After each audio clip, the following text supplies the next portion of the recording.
The Brand of Cain by G.W.J. Blume.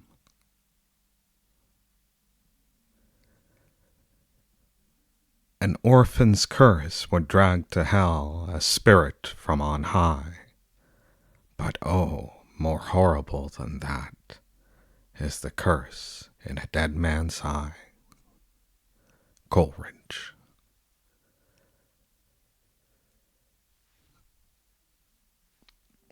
Only one other had possessed my secret, and now he lay white and still, while a crimson thread slowly trickled down his distorted face from a wound in the temple, writhing and coiling like a fiery serpent among the deep furrows of his face. He had looked at me with eyes wide, frozen with terror as he realized my purpose. And now, although the eyes were set in a cold, vacant stare, still they followed me. They fascinated me, so that I was unable to gaze away and was as powerless as a charmed bird before a serpent. An irresistible force seemed drawing me towards him. I tried to break away, but every movement served but to bring me nearer to that ghastly face.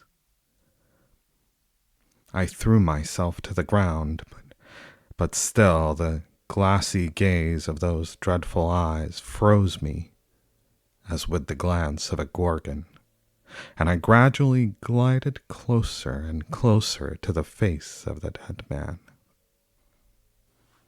My nerves gave way. Shaking as with the ague, I shrieked and cursed in my terror. But still I was unable to break the charm of those horrible eyes. My last paroxysm of anguish brought me directly over the body of the murdered man. My face leaned toward his. My eyes were almost torn from their sockets by the uncanny power of that awful gaze, and I laughed a horrible laugh as I thought of the kiss of the dead man when my face would meet his. And then I fainted beside the body. The daylight was slowly fading as I roused from my stupor. Averting my gaze, I crept into the woods to find some place in which to conceal the corpse.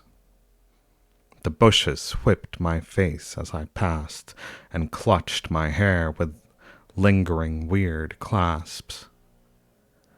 The tall tree trunks loomed out, black and foreboding, and the early twilight cast dreary shadows in the thick recesses of the wood.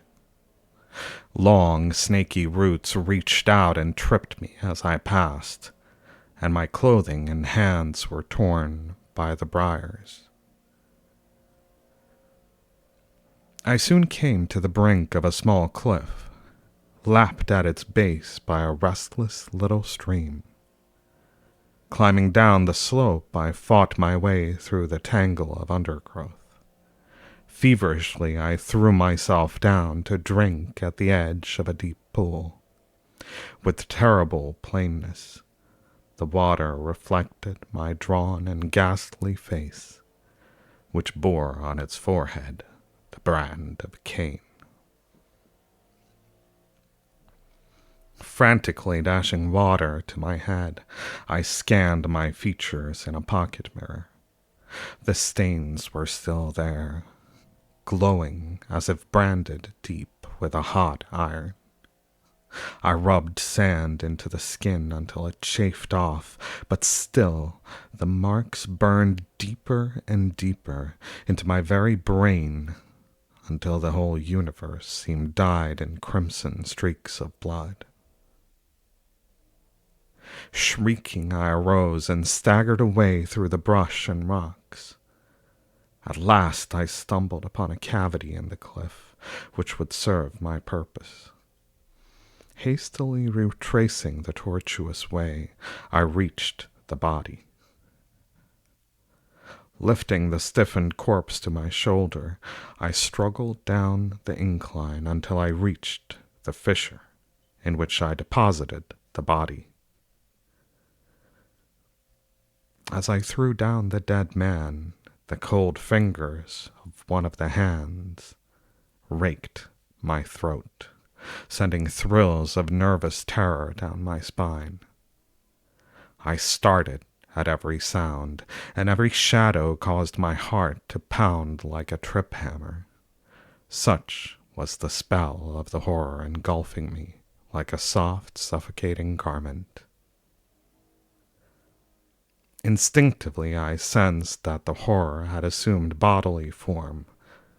I felt it creeping up to throttle and hurl me into the cleft, whose yawning jaws seemed to crave another victim ere they would be satisfied. I dug at the rocky soil with bleeding fingers, striving to cover the body. But living flesh and blood could not endure the torture of that noiseless, relentless advance, fearful in its uncertainty. My quivering fingers refused their task, and I leapt from the shelf and dashed madly away in search of safety. I could feel the closely pursuing presence as I fled. I feared the baleful, paralyzing glare of its eyes should I dare turn around. I knew how it would look, all pale and ghastly, with eyes that glowed like red fire coals, and long, snaky hair that stood on end, and greedy claws that were even now reaching for my throat. My breath came in great sobs as I stumbled on, and rattled in my throat like the death rattle of my victim. The stars came out, but every star was a fiery eye gazing into mine.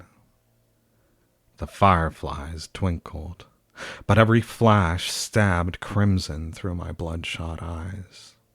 And yet, no horror could equal that of being constantly, relentlessly followed.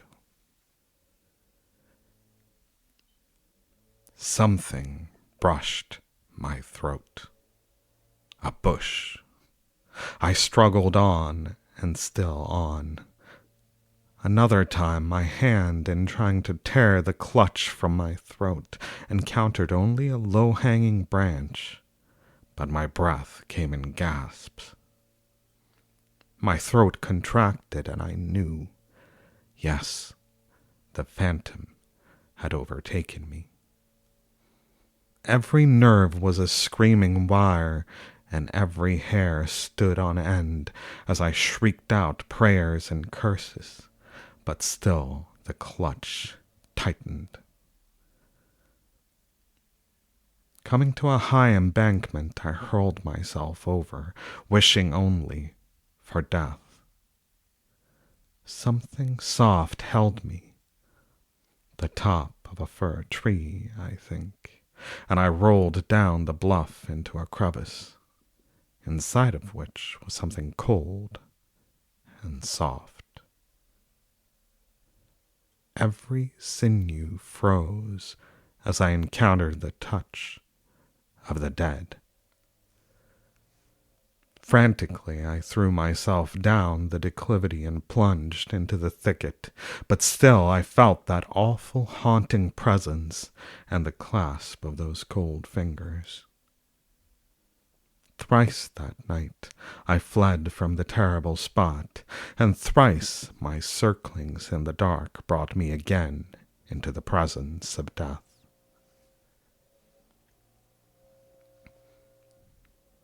At last I knew as I crawled away that I must turn and face my pursuer.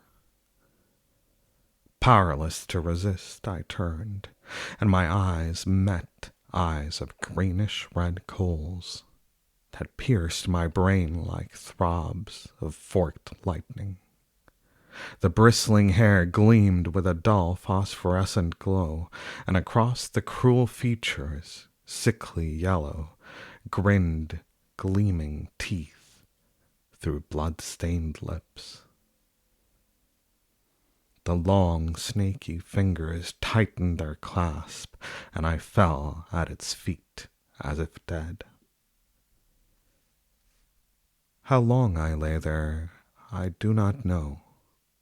It may have been hours or days. I do not know how I got out of the forest, nor how I got here. Why am I in this padded cell? Why do my fingers ache to clasp your throat through these bars, and to strangle you while I hold you powerless with my eyes? Why will not the keeper let me wash from my forehead these awful spots that are setting my brain on fire? Can't you see them? But what? Stranger, don't leave. Don't leave me. Oh, God! My throat, the clutch, and those eyes, those eyes!